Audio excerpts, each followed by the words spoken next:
বিশ্বের বৈশ্বিক শক্তির মানচিত্র বদলে যায় তখনই যখন কোনো দেশ নিজের ভাগ্য নিজেই লিখতে শেখে। দশকের পর দশক ধরে ভারতকে বলা হয়েছিল তোমরা জেট ইঞ্জিন বানাতে পারবে না এবং এই প্রযুক্তি কখনোই তোমাদের হাতে আসবে না এবং এই ইঞ্জিন ছাড়া তোমাদের 5th জেনারেশন ফাইটার জেট কখনোই আকাশে উঠতে পারবে না। কিন্তু হঠাৎ পুরো বিশ্ব থমকে গেল। বিশ্বের অন্যতম বিখ্যাত জেট ইঞ্জিন প্রস্তুতকারক ফ্রান্সের সাফরান ঘোষণা করলো ভারতকে আমরা দিচ্ছি 100% জেট ইঞ্জিন টেকনোলজি ট্রান্সফার। না কোনো শর্ত, না কোনো গোপন লাইন, শুধু একটাই বার্তা, ভারত এখন আর ক্রেতা নয়, ভারত এখন নির্মাতা। এই ঘোষণার পরে চীন রয়েছে আতঙ্কে, আমেরিকা সতর্ক এবং রাশিয়া রীতিমতো হতবাক। কারণ ইতিহাসে প্রথমবার এক উন্নয়নশীল দেশ পেয়ে গেল সেই প্রযুক্তি যা সাধারণত শুধু সুপার পাওয়ারদের জন্যই বরাদ্দ থাকে। বিশ্ব ভূরাজনীতির সবচেয়ে বড় পরিবর্তনগুলো কখনো গর্জন করে আসে না, বরং এক টুকরো স্বাক্ষরেই ইতিহাস বদলে যায়। আর ঠিক তেমনই একটি মুহূর্তের সামনে দাঁড়িয়ে রয়েছে ভারত।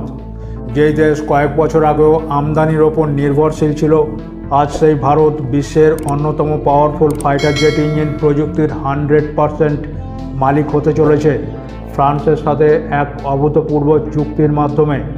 ফরাসি মহাকাশযান নির্মাতা সাফরান তাদের ফাইটার জেট ইঞ্জিন প্রযুক্তির 100% ভারতে হস্তান্তর করতে সম্মত হয়েছে, যার মধ্যে রয়েছে গুরুত্বপূর্ণ হট সেকশন প্রযুক্তি, যা ভারতের indigenous 5th generation fighter jet এমকা অর্থাৎ অ্যাডভান্স মিডিয়াম কমব্যাট এয়ারক্রাফটে ইন্টিগ্রেট করার জন্যই ডিজাইন করা হবে। এই সম্পূর্ণ টেকনোলজি ট্রান্সফার বিশ্বব্যাপী এক অনন্য উদাহরণ। সাফরান ভারতের ডিআরডিও অর্থাৎ defence research and development organisation, বিশেষ করে এর গ্যাস টারবাইন রিসার্চ এস্টাবলিশমেন্টের সাথে ভারতীয় ইন্টেলেকচুয়াল প্রপার্টি রাইটসের অধীনে ঘনিষ্ঠভাবে সহযোগিতা করছে এবং সাফরান 120 থেকে 140 কিলো নিউটন থ্রাস্ট উৎপন্ন করবে বলে আশা করা হচ্ছে। এই ইঞ্জিনটি ভারতে যৌথভাবে তৈরি করা হবে, যেখানে tata group, Larsen and Toubro এবং আদানি ডিফেন্স সহ বেশ কয়েকটি ভারতীয় বেসরকারি সংস্থাও অংশগ্রহণ করবে বলে জানা গেছে।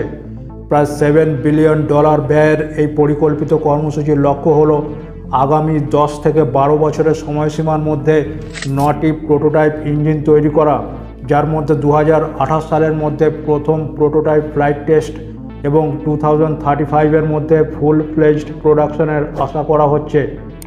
তাছাড়াও সাফরান ভারতে M88 ইঞ্জিনের জন্য একটি অ্যাসেম্বলি লাইন স্থাপনের সম্ভাবনার বিষয়ে সম্মতি হয়েছে এবং এই M88 ইঞ্জিনটি রাফায়েল জেটের ইঞ্জিন পাওয়ারের অবিচ্ছেদ্য উৎস।